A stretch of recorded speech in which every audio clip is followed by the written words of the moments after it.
feels like this show particularly is one of your favorite children, if I'm allowed to say that. And remarkably, after the incredible body of work for Jonathan Murray, this was the first Emmy win, correct or no?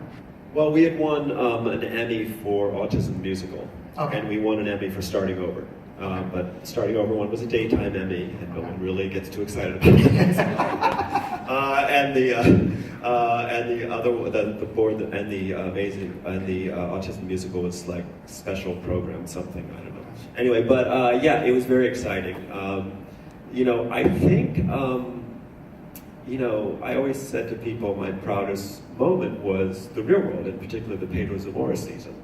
And I really feel like Born This Way took me back to that feeling, and the absolute authenticity of these young people whose story we're telling and their families.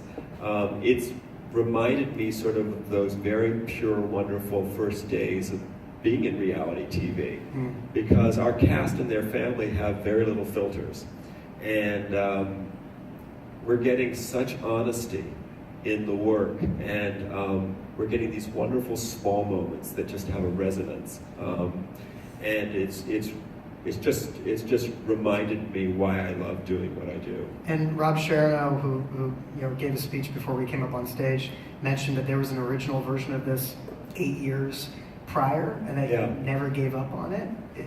Yeah, and I, looking back, I'm glad that original version didn't go forward, because I don't think we had the right take on it. Originally, it was more like a Real World, where we had 4 young people in a house, the guys and the 3 girls were in another house. It felt too contrived, and I think we discovered over the intervening time that the real story is in the families. And that's a better story for A&E, because they're a network that's 25 to 54, the demo. And so there was another way in. If it was just focused on the 25 to 30-year-olds, I don't think it would have worked. I admire the hell out of the fact that you had a passion project. It's so easy to take a no and walk away and just throw that on the development heap of things that didn't get made, but you stuck with it, and it's incredible that you did. Well, and thank God they sat around in a room one day and said, what did we turn down that we really loved, and what do we want to take a second stab at?